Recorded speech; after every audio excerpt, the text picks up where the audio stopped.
Good afternoon. My name is Stephen Crow. Today is April 29th. This is FTH 223-52750, Module 1 assignment.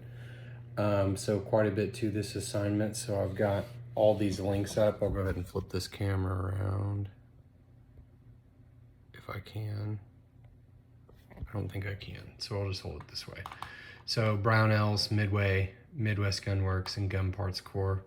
So I looked for gun schematics on each one of these. Brownells returns schematics for ARs, shotguns, some pistols like Colt, Glock, and some Ruger stuff, but nothing for 6 Hour. I searched schematic for 6 Hour on Midway and was just returned with a bunch of, no results and then a bunch of parts. Same thing with Midwest Gunworks. But I was able to find all of the parts really easily on Midwest Gunworks. And then I found parts easily on Brownells and Gun Parts Numeric too. This one did have a schematic, but I have to buy it. The best place to go to schematics, and I can't remember the name of the website now, but it's the one that we got an activation key for during the regular course of work for the associate's degree for gunsmithing. And I still use that website, just not on this computer. I was able to find an extractor for a 226, an ejector, firing pin, the mainspring, and the hammer. So I found some parts on here as well, but they were significantly higher on Numeric. Brownells and Midwest were relatively comparable. I'll go ahead and flip this back over to me.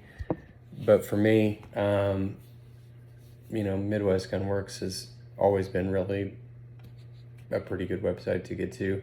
I was shocked to see that there was not a readily available schematic on Numeric's Gunworks.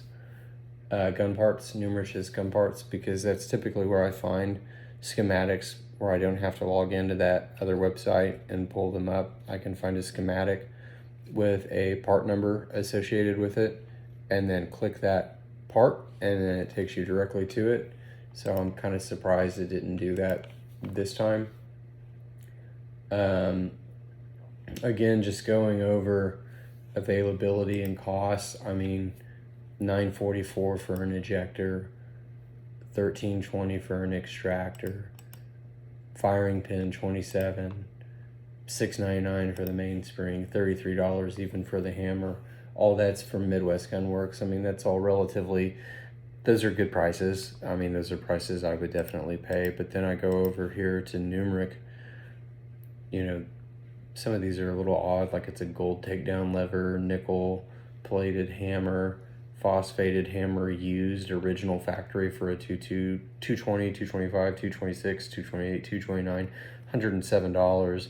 I mean, it's definitely got wear marks. The sear, $37 used. Blued used hammer, $52.44. I mean, I know they're OEM original parts, but I mean, they definitely have signs of wear marks. So I would prefer to just get something new and not something with that much wear on it, especially for, 3 to 4 times the price. I mean, that's pretty outlandish to me. It was pretty easy to find all this stuff. I mean, I'm on to part 5 now. I researched quite a bit of this stuff independently all the time, doing my own builds, SIG 320 builds, that PSA Dagger build that we just did for the class, a lot of AR stuff. I look up a lot of Mauser stuff pretty frequently. None of these were difficult to find. Like I said, Midwest Gunworks had all of it.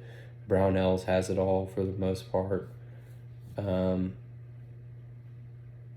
Again, when it says where these of the quality and the price that you would put in a customer's firearm, if I was putting in anything in a customer's firearm, unless they have a specific reason why they want used parts, or maybe they source their own parts and bring them in and I would just have to check them for quality control, I would be going to Midwest and buying new replacements instead of the ones that were on Numeric and buying used parts.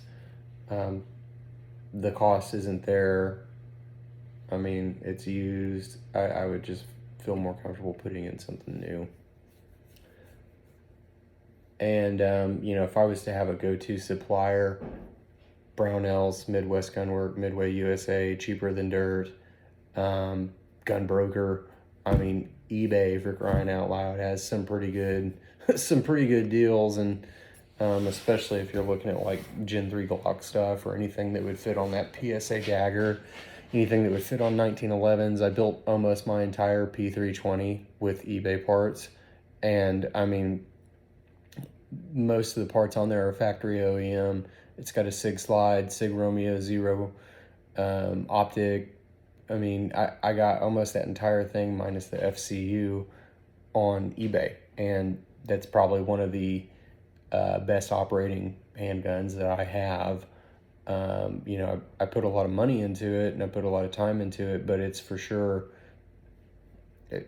not from a typically sourced website, and everything functions exactly how it's supposed to. And I think that's the way the industry's kind of heading.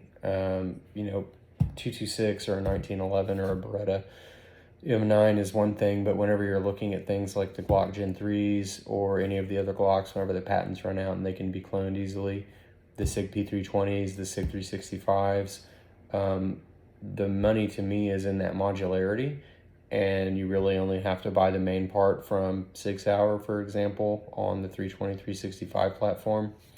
You buy that main FCU, and then you can build everything else around it, and there's such a huge aftermarket market for all these parts. I just really feel like that's kind of going to be the way of the future. But anyway, that's my take on it. This is, like I said, assignment 1, and that's it. Thank you.